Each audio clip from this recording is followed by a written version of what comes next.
Welcome to the Sports Ethicist Show, coming to you from the basement of Burpee on the campus of Rockford University in Sportstown, USA, Rockford, Illinois. I am Shawn Klein, the Sports Ethicist. The Sports Ethicist Show discusses the many ethical and philosophical issues that arise in and around sport. You can read the Sports Ethicist blog at sportsethicist.com, where you can also download podcasts of previous shows, subscribe to the podcast, or find links to related information. The Sports Ethicist is also on Facebook and Twitter, so you can like us or follow us, and you can email the show at sportsethicist@gmail.com. Well, it's that time of year that many Americans start to think about football. Training camps? Preseason? No. Fantasy football drafts. I know I'm trying to get our team together in time to do some drafts. Now, fantasy football and fantasy baseball, among others, are arguably the most popular of all our pastimes right now. Fantasy sports of all kinds have grown incredibly in the last 30 years, but really in the last 10 years at just astronomical pace. I was reading, according to fantasy expert Matthew Berry on ESPN, the talented Mr. Roto was his brand. He said he has in the beginning of his new book, Fantasy Life, he has some statistics. 6.6 Americans watched the American Idol finale in 2012. That's a big number. 8.2% of Americans play golf. Wow, no, that's surprising. Yeah. 13% play some fantasy sport or another. That's a huge number. The Fantasy Sports Trade Association claims that over 30 million people over the age of 12 in North America, or U.S. and Canada, play fantasy sports. And it's a multi-billion-dollar a year business. And it's not just Americans. Fantasy sports are growing abroad with leagues in soccer, cricket, and other sports like Formula One and things like that. And so you name the sport, there's probably a fantasy league. And in fact, there's even a new league or a new fantasy sport. I don't know if you've heard of this. It's called the League of Leagues, where it's cross sports. So you can have like LeBron and Brady on your fantasy team in the same team. I don't know how it works at all, but I was reading about that this morning, and it just seems crazy. Well, that's going to be the focus of our show today, is talking about fantasy sports. And joining me, you've already heard his voice a couple of times here, is Mike Perry. He's the an assistant. Not associate quite yet. Coming soon, hopefully, to a school near you. Assistant professor of English at Rockford University. Hi, Mike. Hey, Shawn. Thanks for having me again. Of course. It's always fun to have you on. And I think you are number one in terms of the number of appearances on the podcast. I'm like the Steve Martin of your radio show. Right, great. Doesn't Steve Martin? Doesn't right, because I'm SNL. Yeah. Right. Steve Martin, Tom Hanks, club. I think. Yeah, I got a jacket. Oh, yeah, I should do that. No. So now we played fantasy football together for a couple years now. What other fantasy sports do you play? I know you did. I think you did baseball this past year. Or I did it. I did a couple summers ago, but it didn't stick. I'm too much of a baseball fan that I couldn't watch it in that way, so I just stick to watching my Cardinals. I didn't need it. Okay. But that maybe is it was like too much. It was too much. Yeah. Okay. I follow it enough as it is, and so it was a bit over the top. Yeah. Yeah, and I've never done fantasy baseball. I've always kind of been intrigued by it and kind of seduced by it a little bit, and just haven't made the jump because it does seem like it's 162 games versus 16, and that's a commitment. It does. It seems like a very big commitment. So I haven't made the plunge. At some point, I think I will have to try it. So with the immense popularity of fantasy sports, particularly in the last 10 years, why do you think it's so popular? I think part of it is just the ease of how you can do it now with the online leagues. Right. I remember people doing it early, and my dad would do fantasy baseball, and a big part of the time was reading the box scores, putting everything in, writing everything down, and now that you just put in a name and all that math is taken care of, right? And you can switch and go. I think that's part of it. And then also, I'm in the league with you, and then I'm also in the league with some friends that I grew up with in high school. Yeah. And so that sense of it is a way to connect. It's a type of social media in that sense. Yeah, it's fun, right? and it's kind of a low key fun. It doesn't require. I mean, there's different levels of involvement, which we'll talk a little bit about that. Certainly, the way that we've been playing last couple of years, it's pretty low key. We have a fun draft day, and then we razz each other through the season, but it doesn't take a tremendous amount of time and effort. But it's fun, and it gives you something to think about each week. But yeah, I think the internet and the computers have allowed it to grow so much, because back when it was just where you had to send things in by mail, or you always had to get together all the time weekly. I mean, that certainly ups the social part of it if you had to get together that regularly, but the commitment and the math involved and having to do that, and I mean, when you hear stories about people who used to be commissioners of leagues in the 80s and 90s when they had to do everything by hand, I mean, that's a lot of work. I don't want to work that hard to have fun. You were going to say something? No. I was just kind of nodding in agreement. Yeah. So I think that's a big part of why, even though, fantasy baseball, Roto, has been around since the 80s, and then even precursors to it, you had the, I forget what that's called. Stratomatic. I played APBA baseball, which had you'd have a deck of cards, and then you rolled dice, and you had different sheets, and and it had their statistics on it, and I love that. But and I don't know if this was Stratomatic or not, but my brother and I had this game where you had these circle cards, and it would have, first base, second base, third base, like whatever hits them, a home run, right, out, this, that, and then based on their averages and their statistics, like if they were a big first base hitter, like they'd have a really big spot on the arc for first base, right? If they got out a lot, they'd be big. Their strikeout, they'd be out, and then it would spin. So I think that's Stratomatic, right? I think so, yeah. Yeah, and so that was pretty cool. Well, I remember when the APBA came out and we get the new deck for the season, we'd always wait and we're like, oh, what is? Are you gonna have a pitcher with the 20, which was like the highest? That would be like a Dwight Gooden got that when that year you just knocked everybody away or something, and then the speed. So when I watched baseball as a kid, I would translate it into the APBA things, and that guy's speed is a 16. And it only made sense if you played the game, but that's how much we played back then. But. Oh, okay. Yeah, I haven't heard of that. But so those are obviously precursors, right, to fantasy baseball. Have you seen the ESPN 30 for 30 documentary, Silly Little Game? No. It's really funny. It's very interesting. But it's a history of the creation of Rotisserie Baseball. Do you know why it's called Rotisserie? I don't. Yeah, as I'm shaking my head. Yeah, you're shaking your head. I never knew either, and I always try to figure out. Okay, I guess you're like rotating people in, and so it's like a rotisserie pit or something. And I, for years, would rack my head. We're like, why don't it call Rotisserie Baseball? I couldn't get it. And they explain in the show, the guys who started this came up with their first set of rules. They used to meet at this restaurant, which was something rotisserie. Oh, wow. And so they called it Rotisserie Baseball because they'd meet there like every week or twice a week to do their league. And so that's why it has that name, which is hilarious to me because no one, outside of that show, I don't think a lot of people know that or even think about, it's just Roto or it's Rotisserie. Although it's interesting that never really carried over to other sports. It became fantasy sports.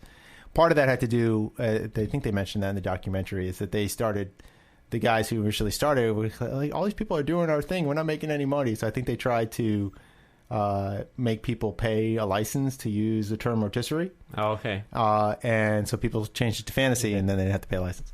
So they got around that. Is there much of a thing of fantasy basketball? I know there must be, but I've never really. There is such a thing. I've never played. I don't know anybody who does. I mean, but it's, you name the sport, there's a rotisserie or a fantasy game.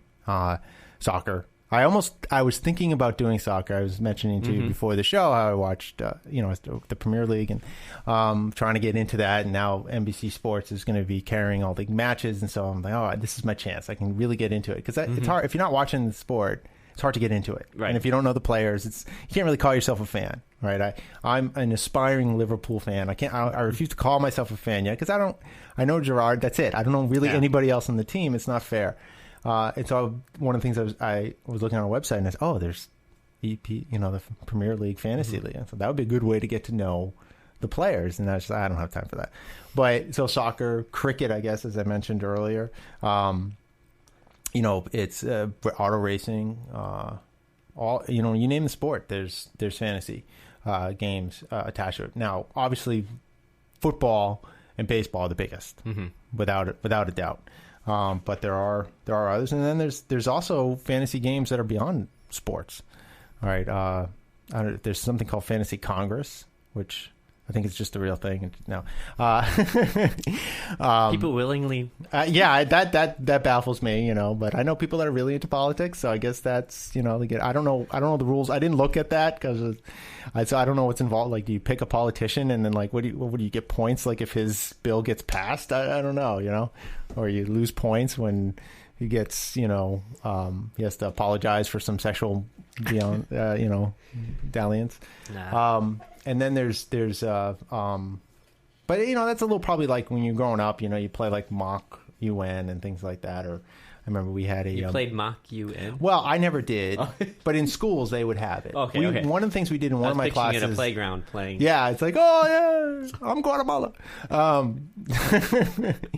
But then they would. Oh, I think we had like a mock constitutional convention in like middle school to learn about the constitutional conventions. That was pretty fun. Okay. I remember that's how I learned about Madison and stuff. So, but there's also stocks that I've known about for a while, where you can do, you have a pretend amount of money and you invest in certain stock and see what happens, and there's contests for that. One of the things that I don't know how big it is, but Grantland through Bill Simmons runs, and he like they came up with this like on a lark on one of his podcasts.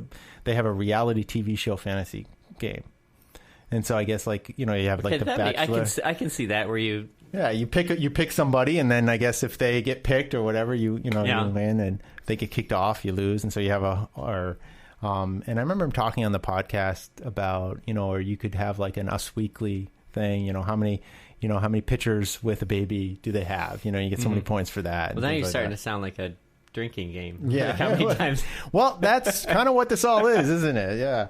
But one of the things that we've mentioned, thinking about, okay, well, what's the value in this? I mean, beyond, okay, it's fun, but there's lots of fun things. So why fantasy sports? One big thing that we've mentioned, is the social aspect, right?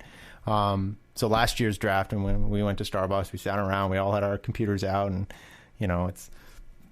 it's fun, and it's a way to get to know each other better, have something to, not that we don't have things to talk about, but it's another thing to talk about and to check in on week to week, and to razz each other about and things like that. Especially when you're champion.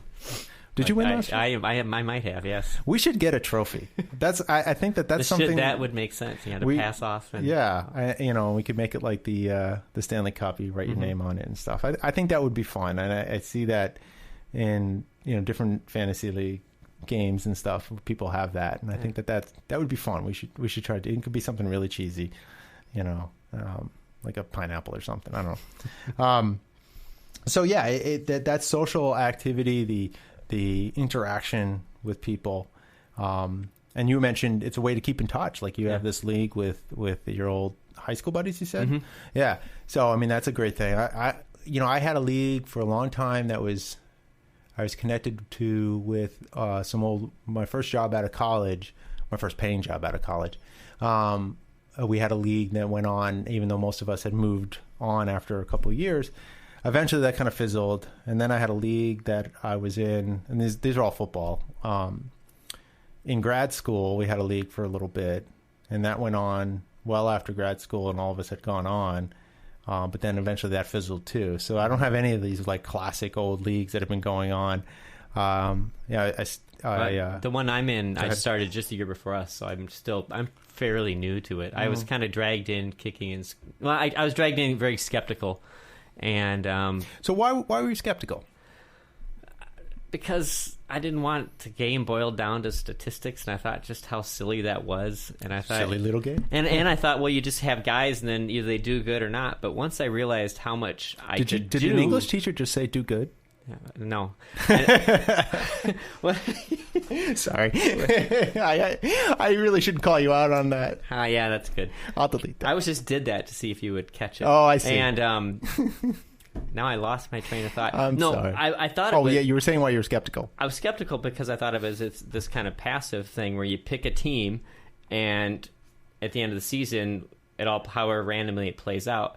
What I found myself really enjoying was watching week to week and making moves, putting people on the bench, putting it off, and also trading and like it, and that constantly kind of tweaking the team and the lineup and checking the wires every day and having to pay attention. I never thought I'd like that, but boy, I just took to it. And I think that in every league I've been in one of the higher ones as far as moves and trades go. Yeah, I think in our league, me and you and I were the see, I just screwed up there too. You and I were the most transactions. Because yours was paying off, mine wasn't. I'm never good in my league. I'm always bad, but or I do poorly, I should say. But it's always, I do good. Yeah. I mean, I think people who don't play any fantasy, I think that's one of the things they look at. It's just a game. It's just silly. It's passive. You don't really do anything. That's one of the major criticisms. One that I don't think is really valid, right? Because it's like anything. Yeah, I mean, you may not be your thing, but it's not just a passive thing. I mean, there are versions of fantasy where you can be that way, where you just pick it and let it go, and then it's more like gambling, right? But this, no, you're definitely, you can do a lot with it. I mean, I've been in leagues where no one wants to do any trades, no one's doing anything, and that was kind of lame. Yeah. But so leagues that are more active are obviously a lot more fun because it's about that interaction. It's about having that social activity. And go ahead. And that I was to say that's maybe why for me why football is the most popular is that it's a Sunday evening, and then maybe a Wednesday. Like a couple. It's not. I couldn't imagine doing baseball if I got too much into it. That I'm doing things every day for. Well, my understanding I'm not sure how that maybe it works different. Well, I mean, you did it, so you would know better. But I thought that you kind of set it for the week. You don't set it for each and every day because that's just impossible. The one I did wasn't. I don't think it was straight out fantasy. It was more like you picked 5 pitchers and 5 hitters, and it was just a matter of wins and home runs or something like that. Okay. And I don't like that. It wasn't like an actual game thing. So I mean, maybe I think I would do it if it was full on like an American League. Keeper League, where can you do the auction, like the things that you like. But why American League? Wouldn't you do national? Well, I do American League because it's the more progressive, up and coming league. I don't the senior circuit over there. Guys are. Anyway, we've had that fight many a time. Dr. Perry's just left. He's dropped his mic and left. Right, or whatever. Yeah, you could do National League. Yeah. I would do the American League because I know the American League better because I'm a Red Sox fan, so I know those teams better, and I think there's so much going on in baseball. There's so many different things you'd have to keep track of. A league-wide team just seems too much to me. I think it's better if you keep it an AL or an NL league. But I at some point I want to do it because I think it would be fun. But I don't know if you remember, I'm sure you do, when we had the symposium in the spring. I do remember that. You remember that. You were there, yeah. And podcast listeners may remember Dr. Andy Cole, who gave was on the podcast, talked about some of the things he talked about, but he gave a presentation about fantasy sports, particularly football, and it's his trying to make the case that it's part of an Aristotelian concept of flourishing, of living a full, good life, that fantasy sports can be constitutive of that, can help do that. So that's an interesting case to make. But, a big part of what he was talking about was this social activity thing, right? Was this idea that in our modern world, our communities are often fractured or split or over. They're not close-knit anymore, right? So you do your high school buddies. You're here. Some of them are still back in wherever you're from, St. Paul, right, or Minnesota, Iowa, City, South somewhere, Dakota, some flyover country. Yeah, it doesn't matter. No, there's corn, lots of corn. That's it. I'm kidding. I'm rolling my eyes. Yeah, I'm trying to figure out how much do I defend my hometown. Right. Yeah, Sioux City. No, okay, that makes sense now. Now, most of those guys are still there. Some of them are elsewhere. No, I don't think anybody's there. No one's there? Okay. In my league. Yeah. So, but it's all connected back to. But you're all over the country now, and when I did my graduate school league and my work league and stuff, and we split around. We're all over the country, but so it was a way of keeping in touch. And that was one of Andy's points, was that this is a way for people to create a community, stay in touch. And you have discussion boards where people talk to each other. We never did anything like this, but a lot of serious fantasy players, they get together every year to do the draft sometime, and it's in different places. Some people have the same place every year. Some places go, the winner of the league restaurants picks. offer deals now too. Yeah.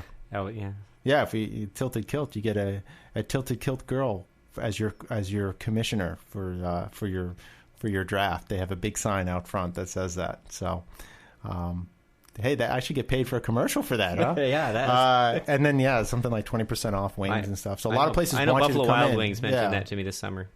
Yeah, so we'll have to think. Okay, yeah. Now we should get advertising for that. I know, seriously. Come on. Right. So, so that was one of his points about the community creation, about going to a restaurant, keeping in touch. Flying in everywhere to Vegas or something like that every year to do your draft, and it's a way to stay in touch, create this community. And one of another aspect, and this I started reading Matthew Berry's Fantasy Life book, which is a new book out, and he's this big fantasy guru, and he tells all these different fantasy stories because everyone tells him their fantasy stories, and some of them are just insane. But what carries through a lot of them is the way fantasy sports, fantasy football, pulls people from all different kinds of walks of life together, and people in situations that you wouldn't imagine that it would be an amicable situation becomes amicable because of fantasy football. So he tells a really funny anecdote about a guy who's a repo man, and they're trying to repo this guy's car. And but it's the same time of his draft, and he had to work that night. And so he's doing the draft while he's trying to repo this guy's car. And the guy whose car he's repoing gives him a drafting advice. It's like, you should take Vic. It's like, and then the cops come, and the cop gives him advice too. And the three of them are sitting there talking about fantasy. And it's sort of like, it's a common language. Yeah. It's a common thing for people to talk about. And then, what if they allow that in prison? I wonder, if the guys inmates are allowed to have some sort of fantasy football league. I'm sure within the. I would bet. I mean, I'm sure they're probably not allowed to gamble or pay into it. I don't know how much communication they can have outside. But is there a percentage on gambling? I know the two leagues I've been involved in have no money invested, which is what I prefer. But I mean, do you know percentage wise? I don't. I mean, I know it's a multi-billion-dollar industry. I don't know if that's people paying for leagues, people paying for all the magazines and websites that provide you with information about what's going on, preparation for your drafts and things like that, or and then the commercial activity for podcasts and stuff where people talk about fantasy and Matthew Berry and so on, or to what extent gambling is strictly it's not. I guess it's not gambling. I mean, you pay into the league, and then you get if you win the league, you get the money. So, but I would bet that I would imagine prisons probably aren't big on that. But I have no idea actually. So you mentioned police for some reason that made you think of prisons. So Matthew all talks about how. People, the bosses and the upper echelon management and the mailroom guy being in the same leagues. So it's something that cuts across a class, cuts across different, social, economic groups, cuts across race, cuts across all the gender, right? I mean, women are big. I've had big in our other league, there's always been a handful of women in the league. Yeah, usually most of the leagues I've been in, ours doesn't, but that's just by chance. It's not like we're being exclusive here. And so if there's a woman in the Rockford University system that wants to be part of our league, we need another team. So contact one of us. Right. So now another there's that big social element, which I think is a big part of its popularity and a big part of its value.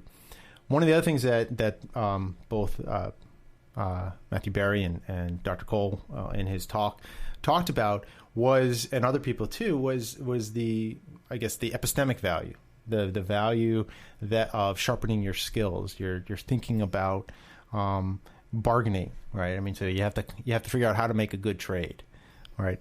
It requires you to think about how to allocate your assets, right? I mean, to put it into sort of economic speak, right? I mean, you only have so much money if you're doing an auction, or if it's not money, but you only have so many slots for certain kinds of players, and you have to figure out how best to allocate that out. And so, the better you are at that, the better the team is going to be, and then the better you are at that, the better those skills will apply, hopefully, to other parts of your life.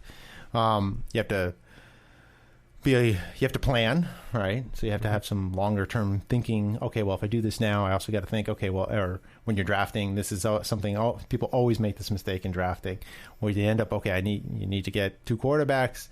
Well, you got to make sure that your quarterbacks don't have a bye week in the same week. Yeah. And someone always does that, including myself. So, that's planning ahead, thinking, okay, I got this guy, and this guy, knowing when the bye weeks are so that you don't screw that up. So that kind of knowledge expansion is a big part of that, particularly I think in a more invested league, right? I think our leagues are pretty low key.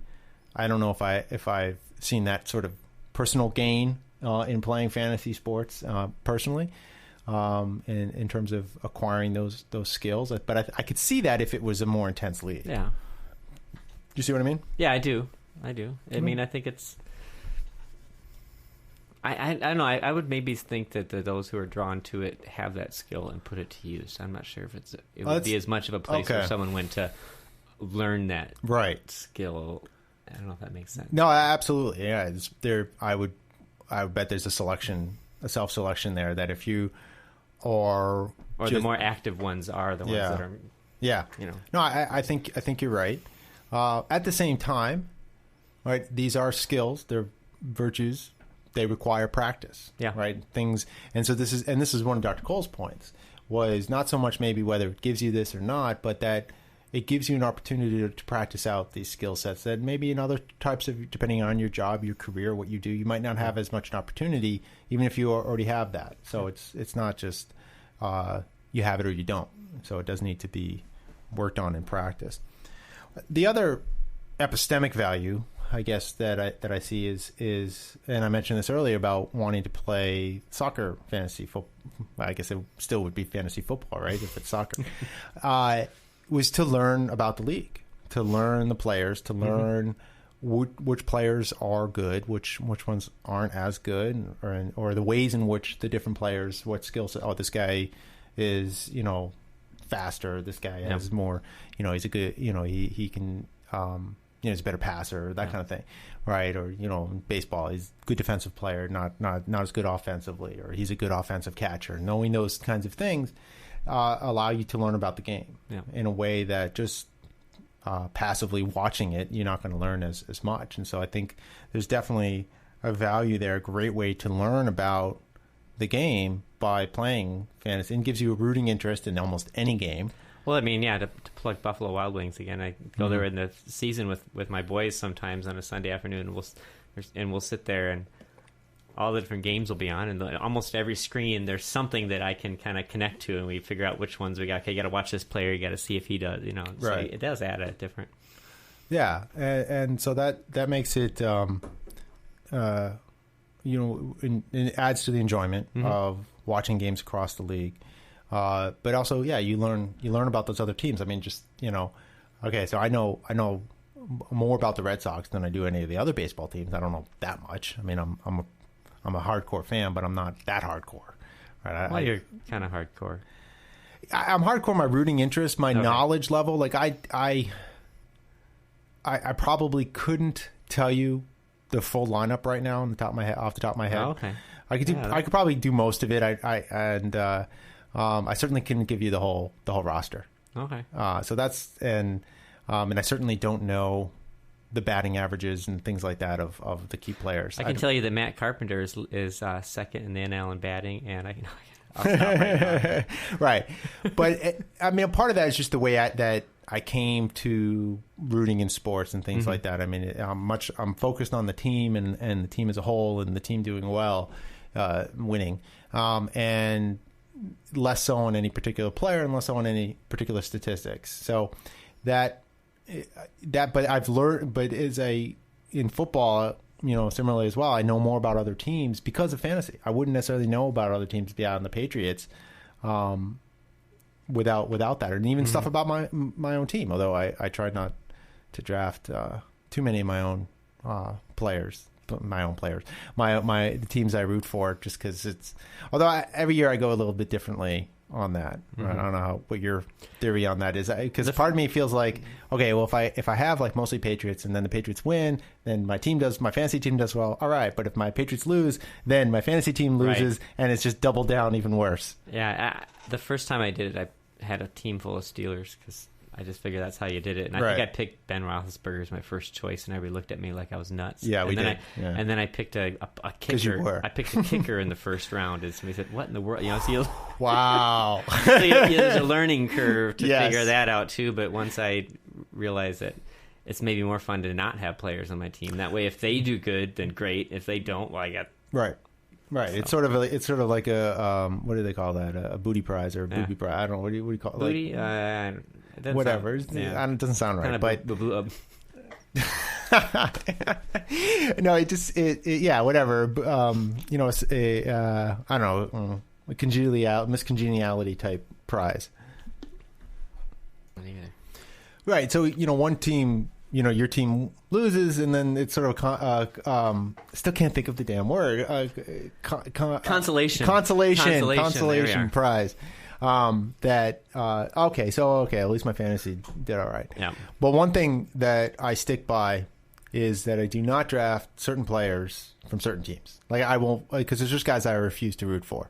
I do not draft anybody from the Jets because I don't ever want to be in the position of rooting for the Jets, and I would never take like Eli Manning because I don't want to root for him, and so that may be why I usually end up in the middle of the pack, is because I have these sort of rules. It's like, well, because my rooting interest in the real teams is paramount. That's at the top of my fandom hierarchy, and I'm not going to sacrifice that. Like, I don't ever want to be in the position of feeling like, well, all right, maybe the Jets, if the Jets win, then my team will, and I don't want that. It makes me feel icky inside. I don't have that at all. Really? There's nobody in football. Maybe that's why I wouldn't do it in baseball, because the level of investment's different. But in football, I mean, I'm a Steeler fan, and then I'd say Vikings, close second, but which is frustrating. One of these days, this is be for a different podcast. I want to have a discussion about how you end up with the teams that you ended up with, because you, by all rights, should be a Twins fan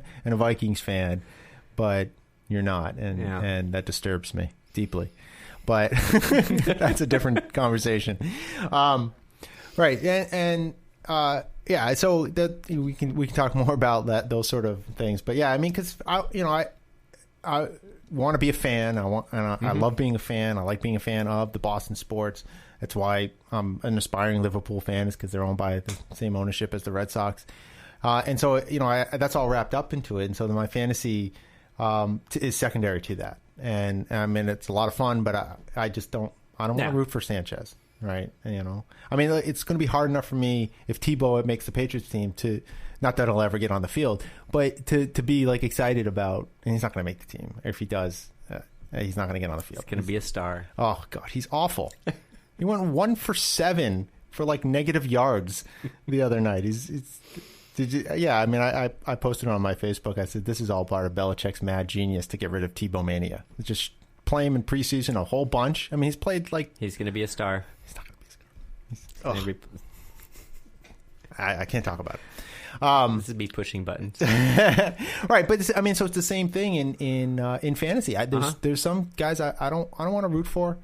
Not that I'm like rooting, I don't sit there and root against them in the sense of, oh God, I hope he breaks his leg. I don't do that. But no, I mean, I don't want them to to do well, which sounds awful, but it's just that reminds me of the other paper from our symposium with this idea of what does that mean for you to have emotional feelings toward a stranger, and then how do we play out in fantasy? But that's why it's called fantasy football. Right, it allows us, it makes that sense of like, I don't like this player, I don't like this team, and it can take it to a new extreme where I'm actually going to sacrifice my potential to maybe win this league because of that. So what becomes? So I think that's an interesting kind of level of where that all comes out. And it's a level of my own psychosis. And yes, it is.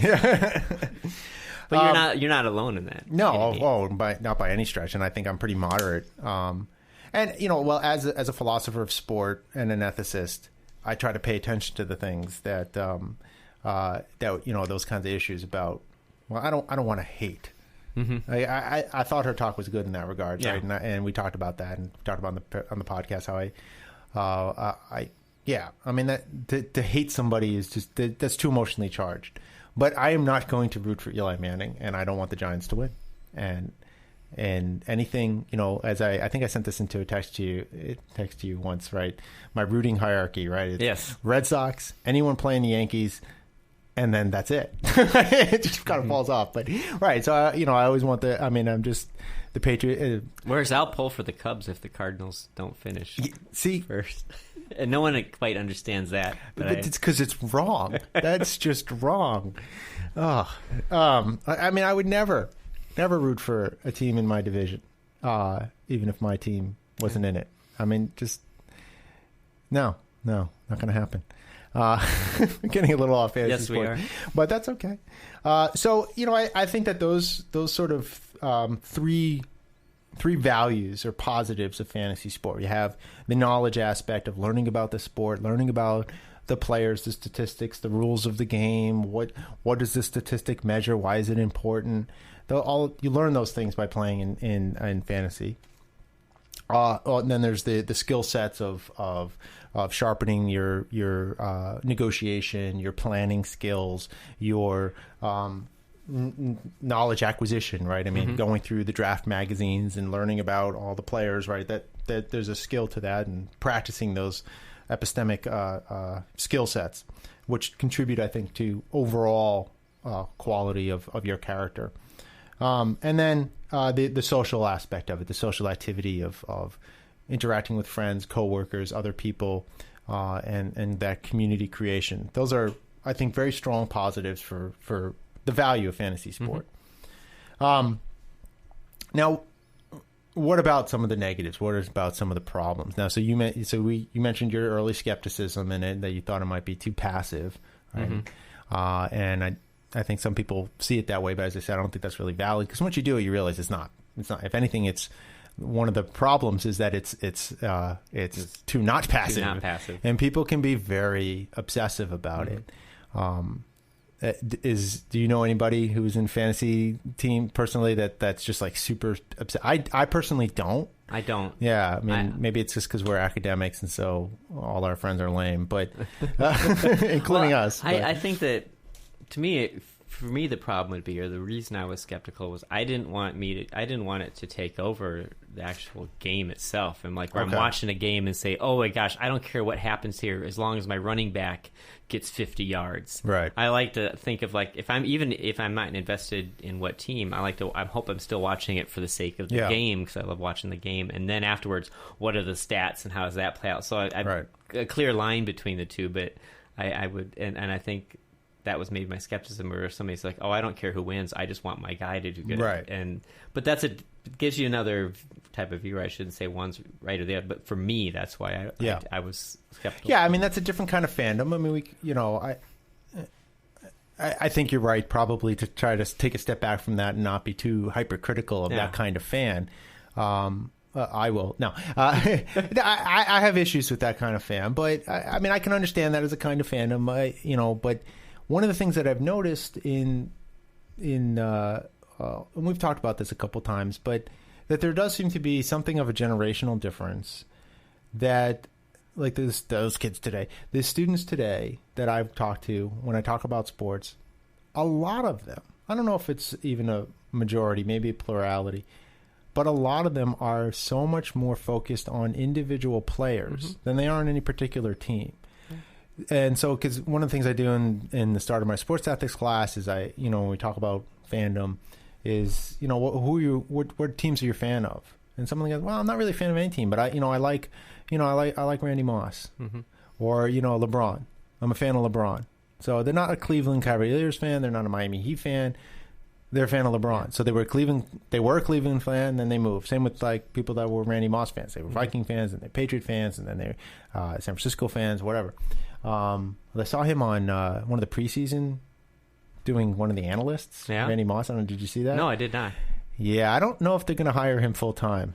He looked really lost. He just kind of had this dazed look on his face. As a rule, I don't watch preseason. I haven't watched a lot, no. But I do think... I mean, that's like fantasy sports. Yeah. The generational thing, I think, is interesting, too, though. And I wonder how much of that's connected in some level to the rise of fantasy sport. Because I don't remember who it was. I remember a student one day had a baseball cap, and it was one of the lesser-known teams. I'm like, wow, I haven't met a fan of a Pirates fan who would say the Pirates or whatever. And the Pirates, first-place Pirates? Well, yeah. but he's like, Pirate, who? Oh, no, dude, I just like the hat. Well, that's a totally different phenomenon. That there is a style or fashion, I should say, of because because I had like a student come in wearing a Yankee hat, and I'm like, oh, you're a Yankee fan? I'm ready to give him some, and and he's like, oh yeah, and then he wears like an Angel hat the next day, and then I'm just like, what are you doing? Like, how can you be a fan of all these teams? He's like, no, I just like the hats. Yeah. And I'm like, oh. I wouldn't dare wear a hat that wasn't St. Louis. Oh, God, no. When I was a kid, we got to go down to Busch Stadium field, meet Ozzie Smith. They'd given us all St. Louis Cardinal caps. My brother, who's a big Cub fan, would not wear the Cardinal hat, even on Busch Stadium next to Ozzie Smith. So he just went without a cap. Wow. Rather than wear the... No, I appreciate that. No, absolutely. I mean, I would never wear a Yankee hat. No way. I mean, unless I was losing a bet or someone's life depended on it, not going to happen. No. And I don't know why someone's life would depend on it, but So that's totally that's sort of the fashion of the different team logos and stuff like that. Like I had a student who had like a Miami Marlins hat. And I was like, oh, you're Marlins? No, I just thought it was cool colors. And I was like, okay. I'm like, it's weird to me, but that's a different phenomenon. But I definitely do see. Like I've had students that are just, they're Peyton Manning fans. They're fans of individual players. And I do think that is something that is, and I was talking to my brother about this last night as well, that is something that I think is directly connected to. Now, how connected, what's the causal thing? Maybe that's one of the things that feeds fantasy sports is that people are more interested in the individual players. So I don't know. I mean, that would be an interesting social science research topic to see which way the causality goes. But there certainly is a connection there. And is that necessarily a bad thing? Well, no, but I think if you're a fan of the more traditional teams, right, then that's a big change, and it's a different attitude change because I'm a Patriots fan. Yeah, I didn't follow Pujols over to Angels, which is a good thing. Never crossed my mind. Neither did his skills, I guess, but or whoever was providing him with his training. No. No. St. Louis Cardinals are on that list. Right. Yeah. Right. Manny Ramirez didn't start cheating until he went to LA either. So, right. And so, but I'm a Patriots fan. I'm a Red Sox fan. When you're on my team, I'm a fan of you. Johnny Damon leaves the Red Sox. I'm not a fan of Johnny Damon anymore. I may wish him well, although not when he goes to the Yankees. But, if they go somewhere else, I'll wish them well. Okay, go have a nice life. But I'm not a fan of you anymore. That's why I don't buy jerseys with people's names on them. Because I'm a fan of the team. So you adopt fans during the season then through this fantasy football in a sense. You become fans of these individual players. It's a different type of fandom. It's a different type of fandom. That allows you to kind of I mean, I want them to do well, but it's the next year I'm not interested necessarily in them. And so it's not, I mean, I'm not going to go out and buy like an Adrian Peterson jersey because I have him on my. Oh, I wish I had him on my team last year. But it's not that level of fandom. And I think it does maybe. One criticism maybe of fantasy sport is that it turns fandom into something much more fickle and superficial, rather than the sort of which maybe is a good thing. I don't know, the deep-seated, lifelong sort of I'm a Red Sox fan, I'm a Cubs fan, I'm a Dodger fan. I'm a Cardinals fan. Your whole life, come hell or high water, no matter how bad or good they are, you're their fan. And that's the kind of fandom I like and appreciate. I know other people aren't like that, and that's fine.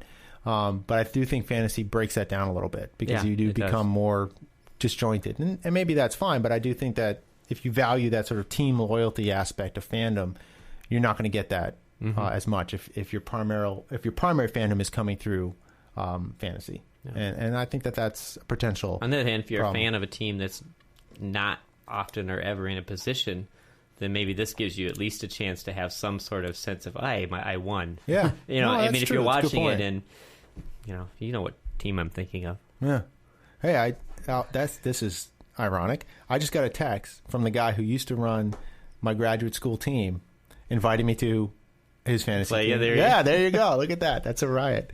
So I think that's one major issue with fantasy sports is the way it affects our fandom. And while it both increases it, but I think it does change it in a way that might have some negative consequences, or at least consequences that I am not as aesthetically attracted to.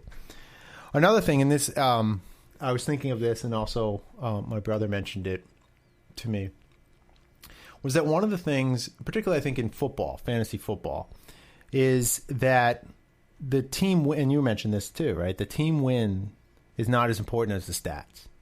And so the playing stats become elevated rather than whether or not they won. So a player gets 100 yards, awesome, doesn't matter if their team sucked and they lost. It's on the runner beneath the games now, the top fantasy. It's great. Yeah. And so you focus on those individual stats rather than whether or not the team wins or loses, but then also some of the stats are really skewed.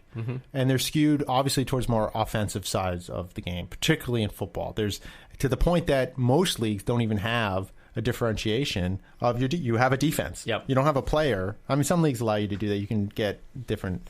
I think I set our setup a little bit like that, which I don't know. Maybe we'll go back to the other way because it's harder to do. There aren't as many stats on the defense. You have sacks. You have interceptions, pass breakups, things like that. But you don't have a lot of stats for the defense like that can break down to the individual player as well. And same with special teams, right? Usually most fantasy leagues almost ignore special teams altogether. Maybe you can get something here or there, but it's not a big part of fantasy. It's mostly scoring. That's why quarterbacks and running backs are the top, drafting choices in theirs because it's all about the offense. It's even skewed with the quarterback because the quarterbacks who air it out versus a quarterback who has like an Adrian Peterson, it might not necessarily be that one's a lot better than the other, but the statistics bear out even more. So. Right, someone could be a great fantasy player but not be a good quarterback because they're on a bad team or they don't have. Well, I mean, they need someone who can catch the ball at least if they're going to be airing it out and getting those yardage. But, they could be on a team with an awful defense and so not win any games. And that, to me, I think can be kind of fun, too. I mean, that's the fun part of it. Like, I won here, look at this, my team lost, but look at he caught like 4 touchdowns. They got beat by 3 touchdowns, but, and you kind of that's all right. Yeah, no, from that fan when you perspective. realize it's a different. Yeah. But it does, I think, draw, and it kind of connects back to the fandom of, the kids growing up today. I think that they're going to tend to value those offensive stats more than the defensive side of the game because there aren't those defensive stats that we have as much of, and so the way my brother put it is that the how did he put it? The winning isn't as important as the scoring stats, and so you have people that are more concerned about guys who put up big numbers rather than a guy who wins, and. So Peyton Manning versus Tom Brady, that age-old discussion. Brady, until Manning won his kind of fluke Super Bowl, it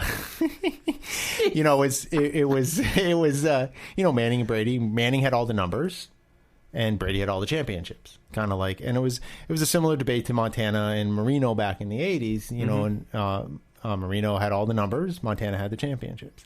Whereas, like Roethlisberger has the championships. Nothing. No, I'm not going to go there. And so, but it sort of overvalues some leads people to tend to overvalue certain aspects of the game. And then, Marbella also gave this example. He said, it also leads them to value some diva wide receiver over a fantastic blocking tight end. Right. There's not real statistic for that. You're not going to draft a guy if he's not going to get catches for you.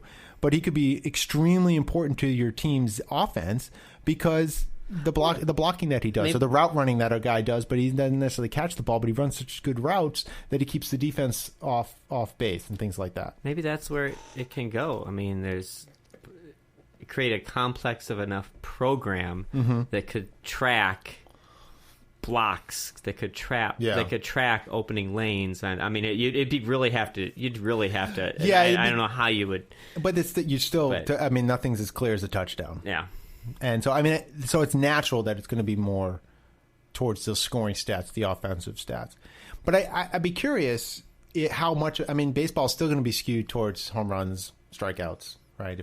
For your pitchers, but they do have more complex defensive and fielding stats that are available, right?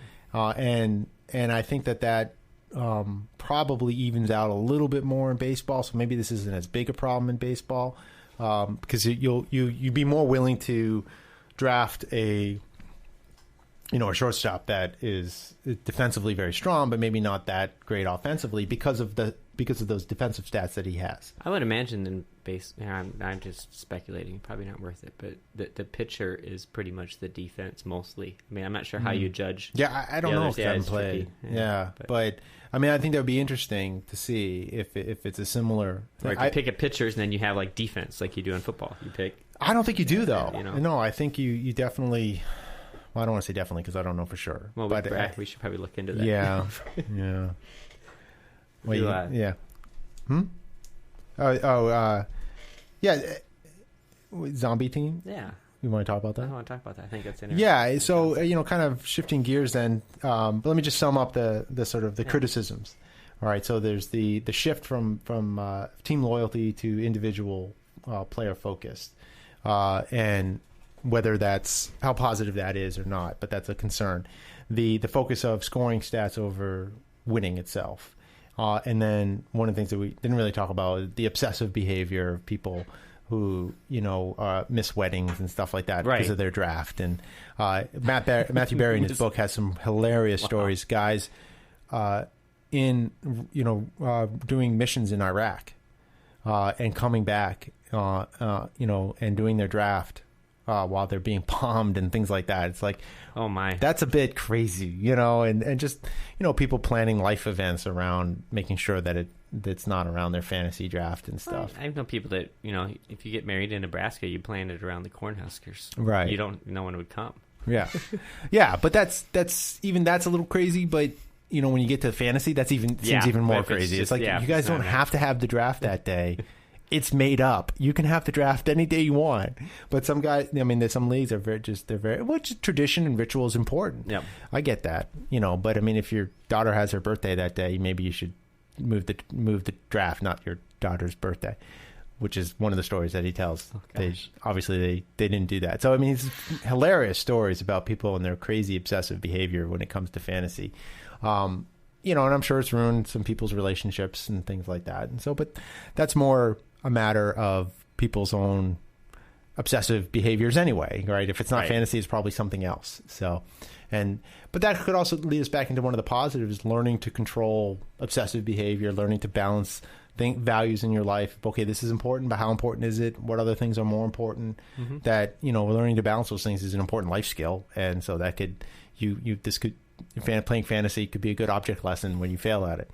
So, right. So, in the last couple of minutes here, you could probably do a whole show itself just on like how to ethically play fantasy football and things like that. And so one of the things, that almost every league ends up having at some point is what I call zombie teams, which is, when someone drafts the team, they're part of it, and then they disappear, and they never change it. And you usually pick up on that when it's suddenly a bye week, and half their team is on bye week, and you're like, what?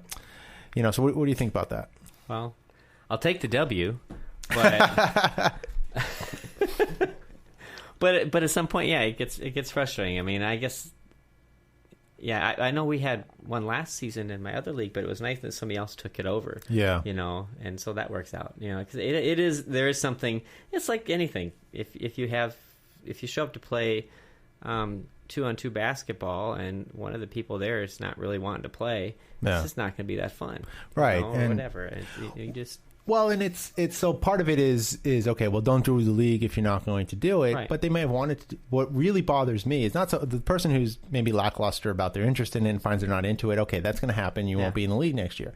It's the guy or person who does it because their team is losing.